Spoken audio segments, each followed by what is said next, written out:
And if they show that, you can show that the trend out here at 18 months begins to pick up, okay, then that means you're hitting a window of opportunity at the right time. If you hit that at the right time, with that 18 months of development you did during the dead period, what does that mean to you when you hit that uptick?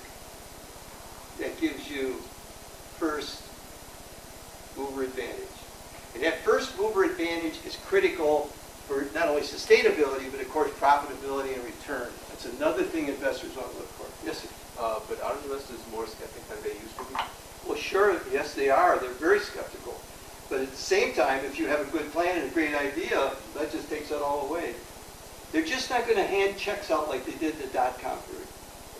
But they're still looking for good ideas that are put together by people who understand the business and what they're doing, trends and so on. So you want to follow those trends. That was an example of how a negative trend is a positive for him. Because if he tried to build this business and the window was open already, if we were going into a robust economy, guaranteed he's going to have competitors coming out with the same idea at the same time. So it's good for that. Now others, if you will, are coming out. If any of you have an idea that's going to come out now, you have to say to yourself, okay, the economy's not good. Am I going after disposable income? If I am, might not be that great a period to go after that business.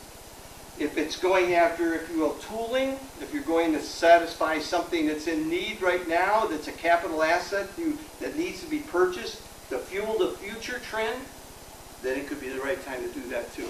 So an economic trend analysis is absolutely very, very important for a sound business plan.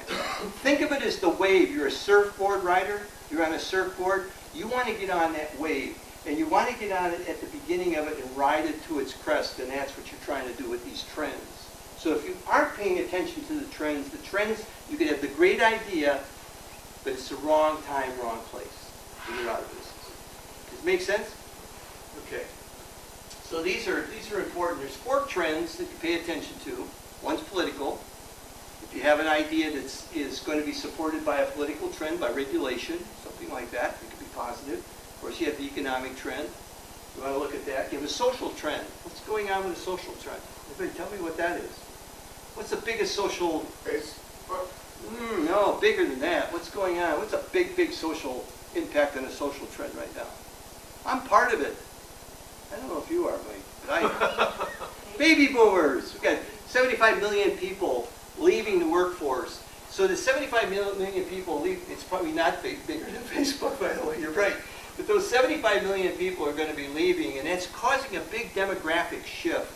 If that demographic shift affects the product you have or the idea you have, that's another one of those trends that you want to look at, okay? Then you have social communication, Facebook, Twitter, all those kinds of things, if you're building something that rides on that wave. The 4th one has to do, there's political, economic, and it's technology is the last one. What's the technological trend that's going on? Is there anything new coming out? Those kind of, okay, so 4 dominant trends that are out there.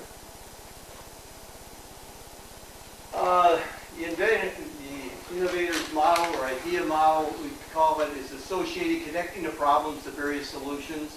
When you see things out there that are problems, in entrepreneurs, by their very nature, I'm sure that's why you're here, by your very nature, you're probably a problem solver.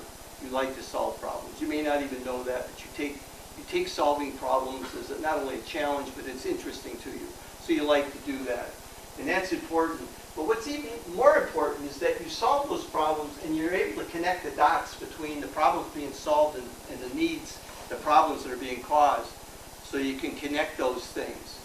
You know, when the company you worked for a long time, when they came out with the Gatorade, the problem was hydration with athletes. Well, the original formula was water, right?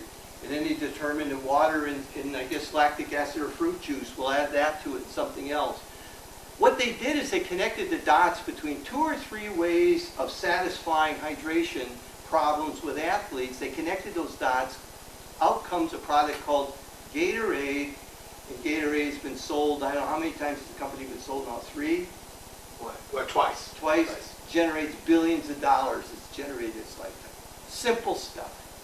I think, what is it, like 70% water and 30% magic or something? It's not a proprietary formula, but it was invented by these guys, these kidney doctors, because they saw a need for their patients Yeah. in a bathtub.